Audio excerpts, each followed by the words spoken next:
it's Cassie and welcome back to my channel. So today's video is super exciting. It is going to be a dedicated reading vlog to the final book in the A Good Girl's Guide to Murder trilogy, and that is As Good as Dead by Holly Jackson. When I started my booktube channel, I did a Good Girl's Guide to Murder reading vlog, and then I did one for Good Girl Bad Blood. I also did one, and now we are finishing the trilogy with another dedicated reading vlog. I will leave those linked in the description box below and in the cards, so if you are interested in reading or watching those first, definitely check them out.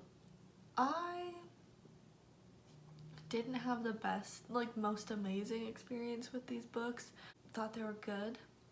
Well, the first one was good and I still enjoyed it. I guessed a little bit of one of the twists, so that was what brought it down for me, but I believe I gave it a 4 stars still. But I wasn't obsessed with it like everyone else was, but I still really enjoyed it and I thought it was a very solid YA mystery. Then when it came to the second one, I did not enjoy it as much. I gave it a 3 stars. One, because I didn't get interested in it until after 100 pages, but then I was super engaged after those first 100 pages because I had no clue where the book was going. But that ended up being the reason that I not hated this book, but why I was really disappointed in this book was because of the ending. The ending, the big twist, did not make sense. There was one moment of foreshadowing, one, and that is not okay with me. This came so out of left field that I just don't even, it bothered me so much. It made me so mad when I was reading it. You know, I would rather guess a twist than have it literally make no sense and have no foreshadowing. Pip kind of was not great in this book. She went backwards in her character development, I think. She just wasn't a good person most of this book. So I'm hoping in this one she gets better. This vlog will have spoilers and a non-spoiler part. I'm gonna try and do non-spoiler for most of the vlog and just do spoiler at the end for my review, but we'll see how that works. I'll leave the chapter, I'll do chapters, so it will say when's spoilery and when's not, so you can skip ahead if you don't want the spoiler part, or you can skip the part with spoilers. Let me just read the synopsis. You'll never think of Good Girls the same way again. Pip is about to head to college, but she is still haunted by the way her last investigation ended. She's used to online death threats in the wake of her viral true crime podcast, but she can't help noticing an anonymous person who keeps asking her, who will look for you when you're the one who disappears? Soon the threats escalate and Pip realizes that someone is following her in real life. When she starts to find connections between her stalker and a local serial killer caught 6 years ago, she wonders if maybe the wrong man is behind bars. Police refuse to act, so Pip has one choice: find the suspect herself or be the next victim. As the deadly game plays out, Pip discovers that everything in her small town is coming full circle, and if she doesn't find the answers this time, she will be the one who disappears. I'm very excited. I love the cover, but I'm gonna have to take it off because I can't read with dust jackets on. But I also really like that it's the black and gray with the red on the wording. If you guys didn't watch my second one, my book was upside down. The pages were glued in upside down. The other books I feel I read kind of fast, but I can't really remember. I am going to start this book now. I'm supposed to be doing school, but the only thing that I'm able to do, my professor hasn't posted, or it's some lecture video, a recorded lecture, and they deleted it, even though it's supposed to be up this week, so I don't know if they had to redo it or something.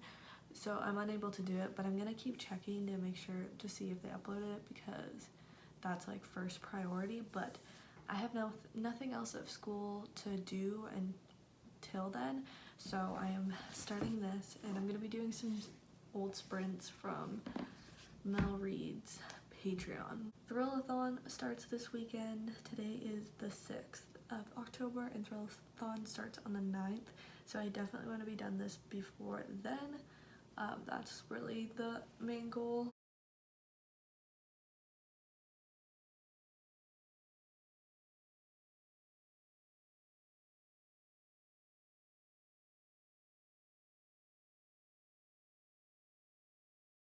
It's much later now and I've barely done any reading. It's 5:30 and I'm only on page 40. But I just haven't been able to focus today, so that's why. But I just did the math and I need to read 150 pages today, tomorrow, and Friday if I want to be done by Saturday, so before Saturday. So it's not that I'm not enjoying this, because honestly not that much has happened yet, because it's only the first like 50 pages, but or 40 pages, but then it's interesting so far. I just can't really focus.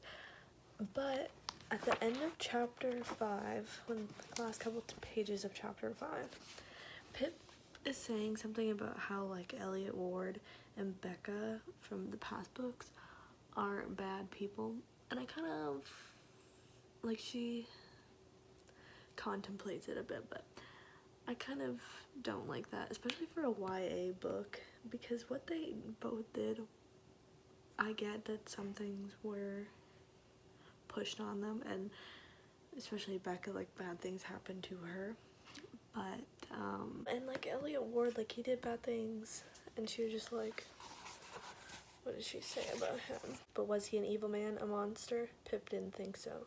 He wasn't the danger. He'd done a terrible thing, several terrible things, but she believed him when he said some of it was done out of love for his daughters.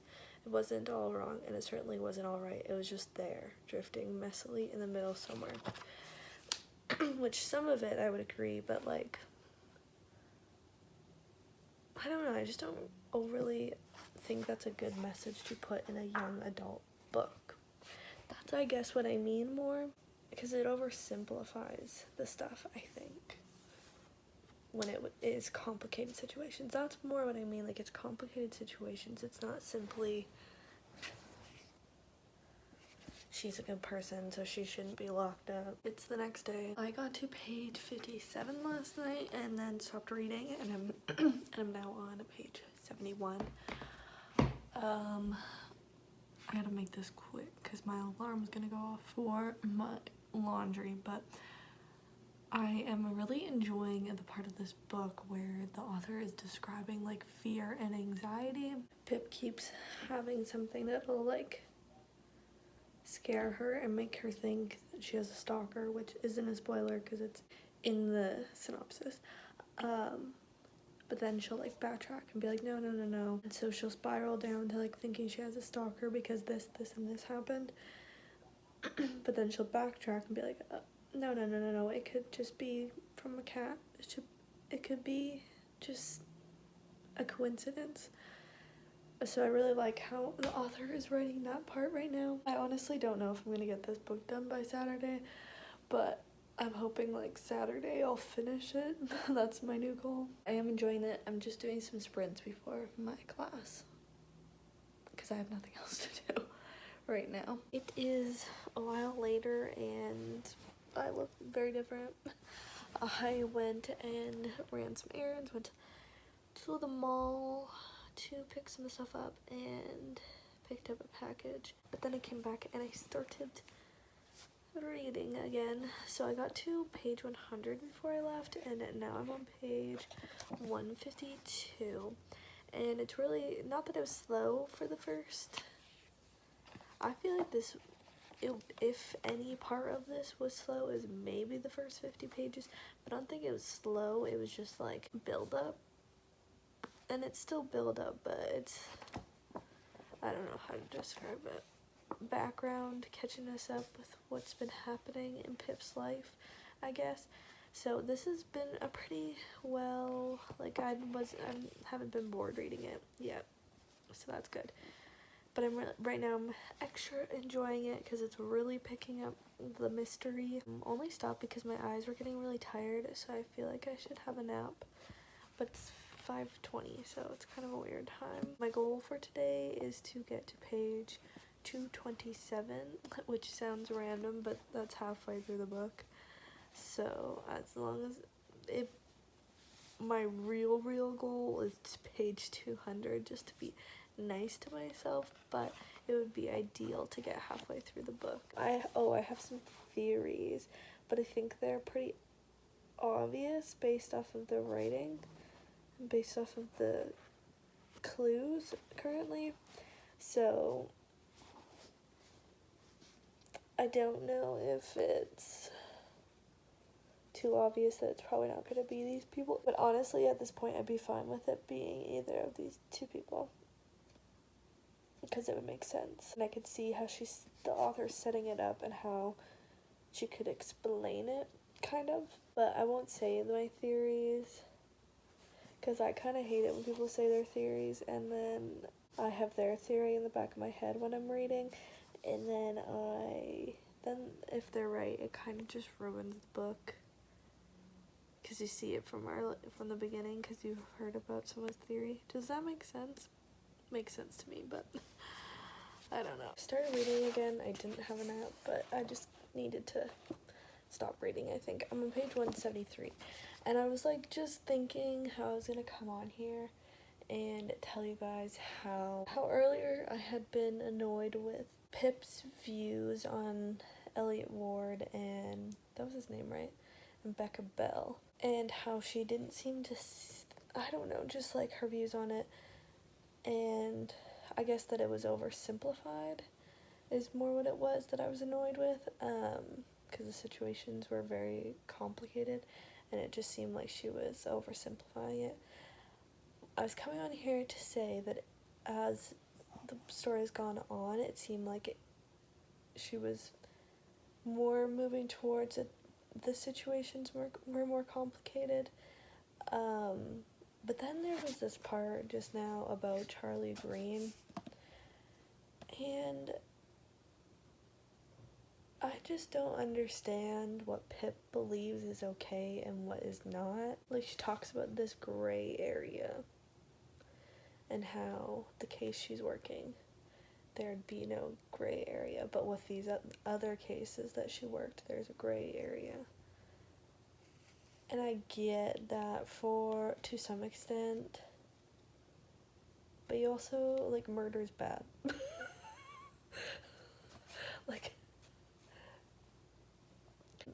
Most of the time, murder is not okay. Then it seemed like she was moving towards, like, they really didn't have bad intentions, but what they did was bad. So, like, I got that.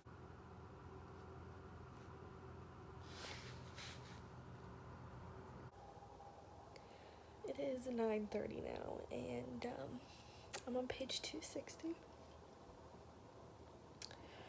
Let me tell you, a lot has happened, and I'm a little confused, because I don't know what's gonna happen for the next 200 pages, and I don't know what's gonna happen, period. Like, this is wild. I'm on part 2 technically now. I'm not gonna tell you what the theory I had was, but the one theory I had was correct. But I'm not mad about it, because it works and it makes sense. And it's not out of nowhere, and but that's just like one small part of everything that just happened in the last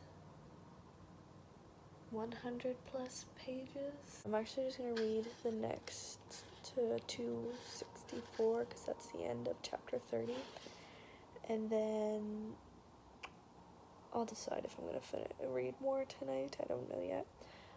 But I just want to say, wow, I'm enjoying this so far.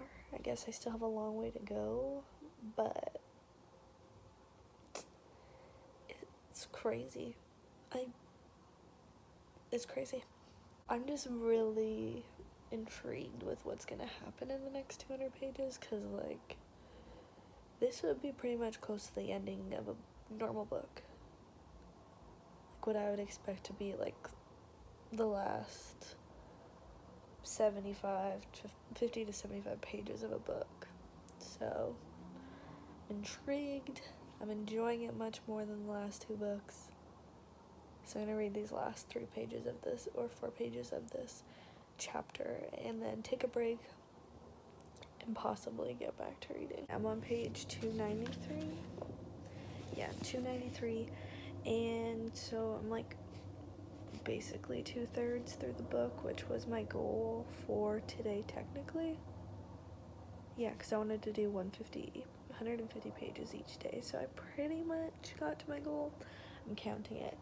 It's 10:30 and I'm gonna call it a night for reading. I'll probably stay up decently longer, but for reading I'm gonna call it a night. But I think I can finish this tomorrow because if it stays this interesting. There is some things that I'm like, but that's more like if this was real life versus it's obviously fiction, it's a book. So it's just like morally you're like, oh, this is bad, but this is a book, so do I care? And it's happening to really crappy people, fictional people, but really, so like, you know, but I have to see how it all plays out and like everything happens to decide that. So to decide like how I overall feel about it. But I don't think I could focus much longer, so I'm just gonna call it quits. So it's next morning. I read a little bit this morning. I'm only on page 332, so not very much more. I'm just getting ready to pack my car and leave. I was gonna try and get to page 350 before I left, but I don't know, it wasn't overly gripping me, so I'm just gonna, and I kind of want to just get home, so I was like, I'll just pick it up when I get home. I don't know if when, like tonight or during the day or what, but I'll have time. I think I can finish this tonight. Like, I know I can. Just will I is the question. I'm reading a bit more. I'm now on page 382 and I have no idea what's gonna happen because there's a hint for something bad to be happening, but I don't think it will. We have 70-ish pages left. Thrillathon technically starts at 11 p.m. my time, so I might not be finished by then, but I think someone's doing sprints at that time, so I'll probably finish it like really early on if I don't finish it before then. I'm intrigued to find out what happens if it works and what happens if it doesn't, because it's the end of the trilogy, so we know this wraps up. So we'll see, I guess, tonight, eventually today. We'll finish it by midnight tonight. Here's my cute kitty.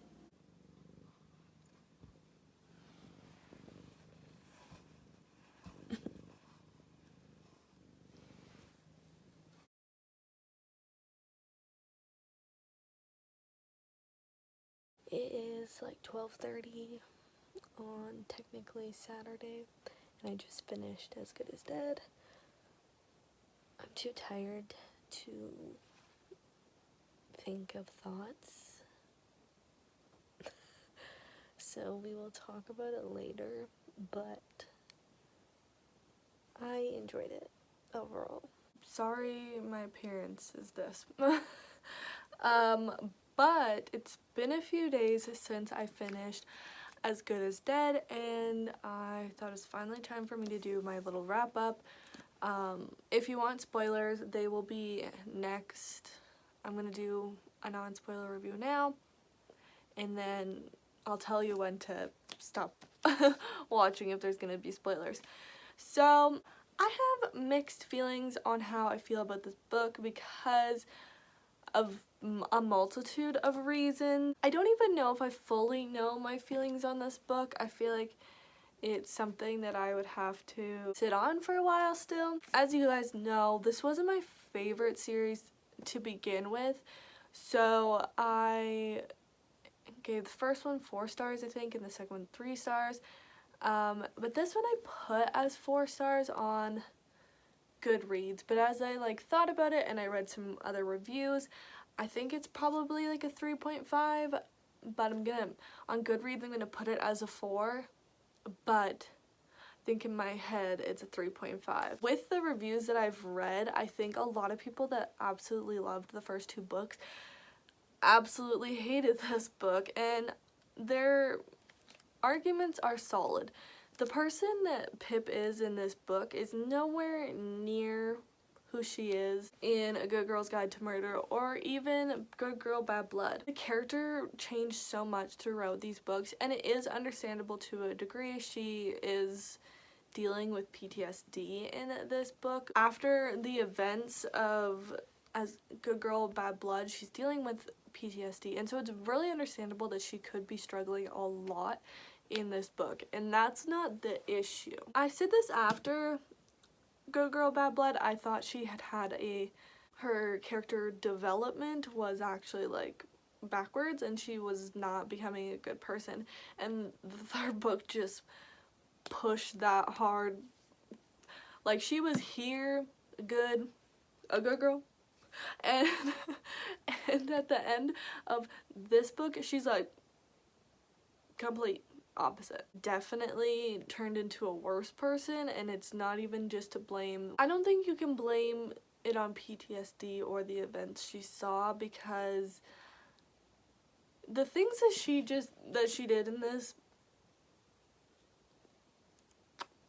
is not okay. The stuff that she did in this book and then brought people into that situation, that's the biggest issue. I think people have a really solid point in saying that, like, this is not the Pip from the beginning of the series, and that kind of ruined the book for them, and I can totally understand that. Book does seem completely separate from the series, and I feel like that's maybe why I kind of liked it when I first finished it, and I was like, wow, this is the best book of this series. But I didn't really overly enjoy the series to begin with, so it wasn't like I felt this. Pip was never one of my favorite characters in books, and she was never someone I felt attached to, so when she turned into this completely opposite person, I wasn't that mad, because I didn't really care about her in the first, like, not that I didn't care about her, but she wasn't like a character that I was like, oh, I want you to stay the way that you are forever, and I wasn't connected to her or anything, so it didn't hurt me when she became this not great person. But I feel like if you were really attached to this first book, I don't blame you for not liking this last one. The stalker, and I really, really, really enjoyed that part. That part was so good. That made the book so good. And that was where I was like, wow, I really, really am enjoying this. And then I guess it kind of was the end, or honestly even the second half of the book, that I just went downhill because of her decisions. If I were to look at this as a series, as many people would, then I understand, like, I would probably maybe give this a 3, or for sure 3.5, like, that'd be the highest I'd give it.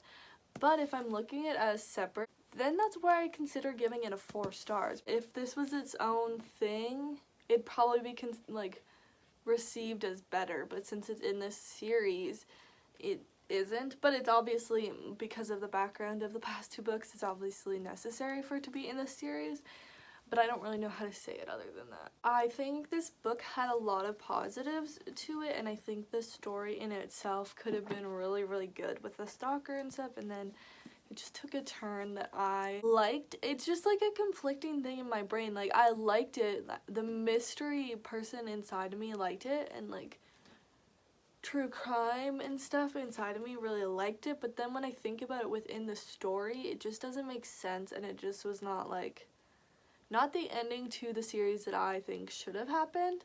But the author said it was the one she wanted in the author's note, or acknowledgements, or whatever, so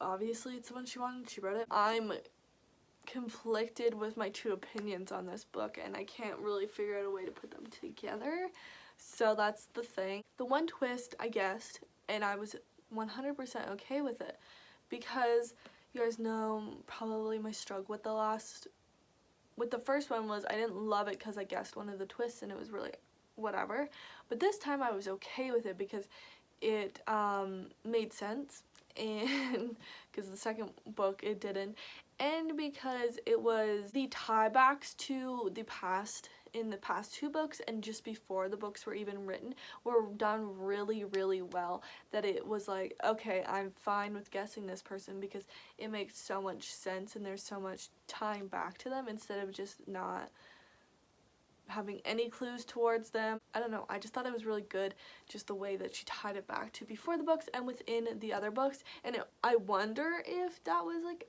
an afterthought or she had planned out this whole series. I'm really not sure, or at least from the second book, but I really, really enjoyed that, and I thought that was written super well. Like I said, it was like the first half at least was so good for this series that if this whole book would have been that, I would 100% have been like 4 stars. Easy peasy, maybe 4.5. It's just the way that it ended had some parts that it was just like, really? And it made Pip so not Pip. And yeah, so I didn't really enjoy that. I'm probably going to think of other stuff to say, so I'll pop it in here if I do before I edit this. But as per usual, most of my thoughts are spoilery. Now let's get into the spoiler review. If you don't want to see this, skip to the outro or bye. Thank you for watching. I really appreciate it. Subscribe. Hopefully you enjoyed this series. Okay, spoiler review.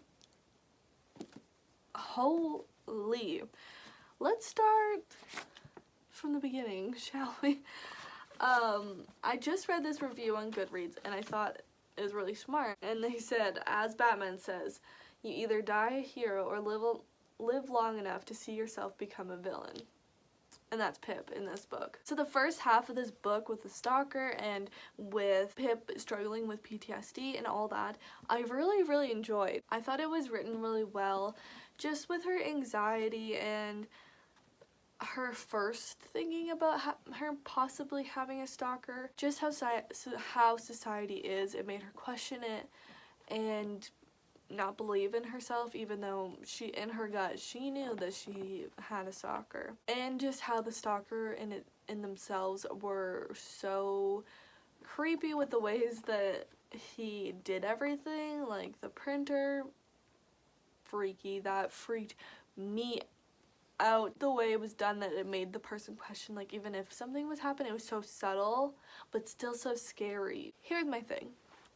I guessed that it was Jason Bell and I was very okay with that. Sorry, my hair's a mess, but I'm on page 184 and I'm documenting my guess, so this is just going to be the spoiler part. My guess at this point is that it is Jason Bell. He's the DT killer, and when his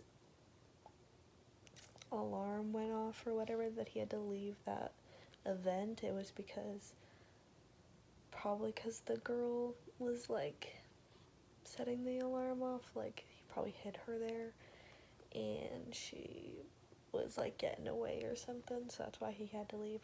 Or right now it seems too obvious for it to be Daniel DeSilva or whatever his name is, but it could be like that's the other one that's like makes sense, because when Pip asked him about that alarm that day, he like looked off in the distance and it seemed as though he like realized something, so maybe that he saw Daniel there that night and realized that he is the DT killer, and that's why he was there, because he was getting the duct tape and the rope. So those are my theories at page 184. That was very fine with me in my head because the clues all pointed to him. It all made sense and it wrapped into the last 2 books perfectly, and it was so good. It just made so much sense and it felt very planned by the author. Even if she did not plan it, it felt very good and like not even planned like it was obvious, but planned like you look back on it and you're like, that makes sense because of this and this in the last book. But the thing that bothered me was Pip is supposed to be this amazing detective and so good at reading clues, and she didn't even guess that it was him when it was so obvious, and she was so confident in it being Daniel DeSilva. Andy's letter, or in her email, when she's like, he sits around the table, blah blah blah. Who sits around her table all the time? Her dad. You know he's a crappy human being to begin with. he works with that guy, I forget his name, the guy that was wrongly accused. It's his business. Like, Pip, come on. I thought you were supposed to be some good detective. And in this one, she's not. I'm sorry. But then when he gets her and he has her in his shop and stuff, this was literally a thriller. Like, this was hardcore. Like, I was thrilled. The part from her getting kidnapped throughout the whole them talking and then him leaving and she's escaping, and then from when she's in the forest and then she comes back to kill him, I was very thrilled, because before she killed him I was like, how is there so much of the book left? Like, what is gonna happen? I never would have guessed that. So I guess good for the author, because I never would have guessed it, but it was just like, I never would have guessed it because it's so out of character. And that was a huge downfall of this book. The first half of the book I loved, and you can see throughout the vlog, I'm like, this is good, it's got good pacing, and I'm really enjoying it. And then it wasn't that I stopped enjoying it, because I still really enjoyed it, but I had this conflicting thing in my head, because the side of me that really liked true crime, really liked mystery, I was really interested in her deciding to not call the cops and to basically cover up this murder, or like frame someone else in the murder. Then it's conflicting with the point that that's not who Pip was throughout this whole series, and it just didn't feel like it connected to the last two books and who she was. And I understand what the author was doing in the fact that the justice system and the police in general have really disappointed Pip in her past. I don't think that really makes sense. Like, she's running away when he's pulling up, and she decides to kill him, or go back and kill him, basically, because she doesn't think anyone will believe her. Like, girl, there's evidence. Evidence for you, evidence for the other girls. Like, I get you don't think they'll believe you, but like, I just don't get it. At the same time, you could have just hit him a few times with a hammer, said it was self-defense, because it mostly was. Like, yes, you did come back, but also no one knew. If you're gonna lie, just lie about something little like that instead of covering up a whole murder and framing someone. And so, whatever, we put that aside that she just went and killed him. The things that really bothered me was her calling Robbie and him coming, and they just decide to cover up this murder together. I get they were like this. They were really close and they do anything for each other. But I just don't think that was Robbie's character. Okay, let's just say we'll explain Pip being like this because of the traumas she went through the last two books. Okay, and for having a stalker. Okay. What's Robbie's excuse other than being in love with Pip?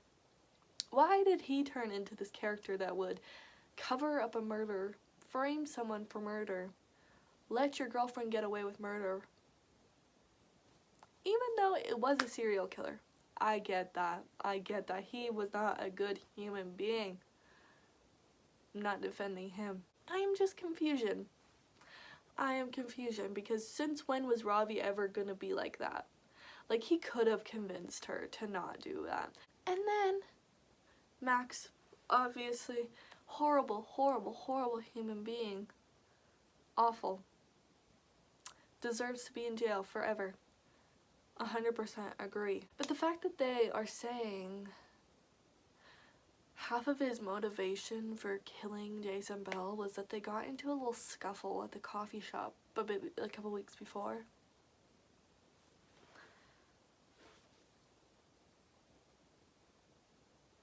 I know people kill for less, but it just didn't make sense. It just didn't make sense. And then she brings everyone that she's ever helped into this. She gets Nat, she gets Jamie, she gets Connor, I think that's his name. She gets Naomi and Kara. That's not fair. That is not fair to drag any of your friends into it when they literally had no idea what they were getting dragged into. Yes, they kind of maybe had an idea. Maybe Nat had an idea at first, but that was not fair. Just because you helped them doesn't mean they owe you to cover up you murdering someone. Pip. That is not okay. If you're gonna do this, do it by yourself. Do it by yourself. Because that is not fair. Just because you cannot ask people of that to do that for you because you helped them. And then it works, but Hawkins knows. He just knows in the back of the head. This is not right.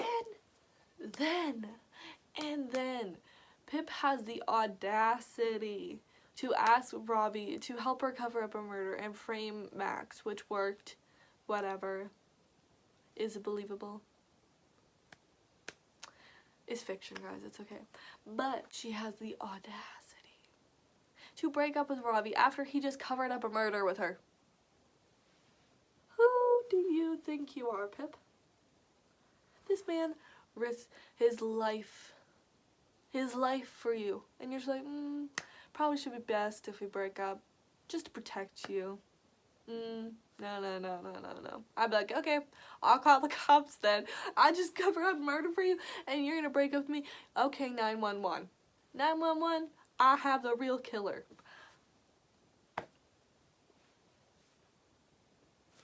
And obviously these people that helped, probably in the back of their mind, once they knew Jason Bell was dead, or at least once Max got arrested for Jason Bell's murder, and they realized what they helped with. And then she has the audacity to push them away, to push her family away. Girl, no. These help, other than their family, these people helped you get away with murder. And you're gonna push them away? I get in principle and in theory or whatever, you're protecting them or whatever, but no.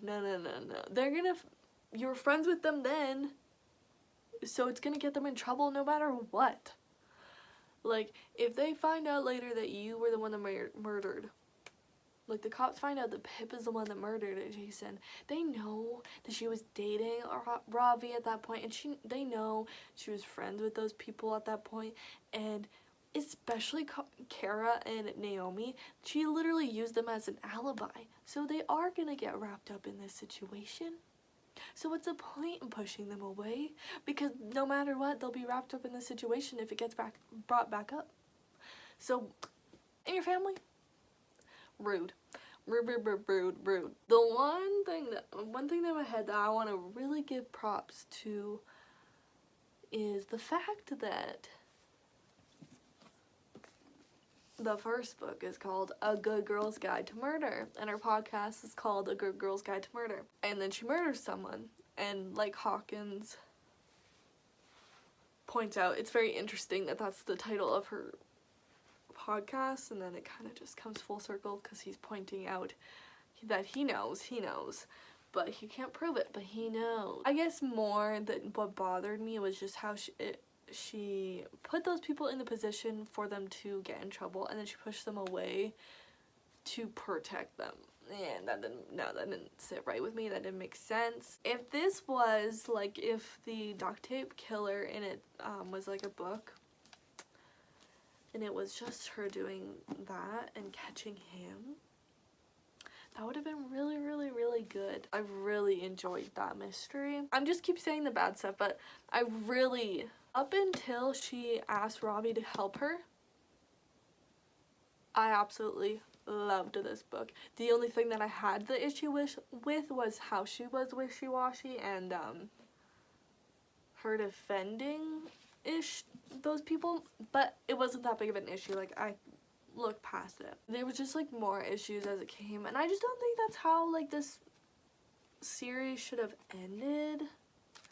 I don't know. I just don't think that was, like, the way to end this trilogy. She just became just like the people she wanted to put in jail, you know? And the Pip from the first book would not be okay with the Pip from the last book, and that would be someone she would try to catch and do a podcast on. So that's, like, an issue with me, but I don't know. I guess, like, a huge part of what I have to say is if this was a book on its own by Holly Jackson with the different characters, like, it's not the characters from before, it's not Pip, it's some other whole different series, I would probably really enjoy this. But since we know these characters, it just doesn't really make sense, and it's also just, like, it sucks that Pip is pulling these people into this situation. Because they don't deserve to be put in that situation. Even, like, they're blindly like, oh, you helped me. Like, Jamie's like, you helped me live. Like, you saved me, so let me repay you. Like, you're literally covering up a murder for someone, Jamie. Like, is that the same thing? Is that equal? So, I still enjoyed this book. Like, it just would have been better if it was its own standalone, or if it's a part of a series or something. Like, that would be, it would be a really, really good book. It's just the downfalls were that it was probably that it was in this series, and that we knew this group and we knew this character, this main character especially, because it just didn't make sense. I will read Holly Jackson's books in the future for sure if I'm interested in the topic. I feel like I probably forgot some stuff. I'm sticking with the 4-star review, 3.54. I'm not mad at it sitting at a 4 on my Goodreads, I'll say that, because it was for sure better than this one. That is my final review for A Good Girl's Guide to Murder trilogy for As Good as Dead by Holly Jackson. Let me know in the comments down below if you've read this, and if you've read this whole series, or what your thoughts are on all the books, this book. Let me know down in the comments. But if you like this video, make sure to subscribe and give it a big thumbs up. Both of those would mean the absolute world to me. Turn on post notifications so you never miss an upload from me. And if there's any other book series or books that you want, like, a dedicated book review of, let me know in the comments down below. My Instagram, Twitter, Goodreads, and Amazon wishlist will be linked in the description box below if you're interested. I will see you in my next video. Bye!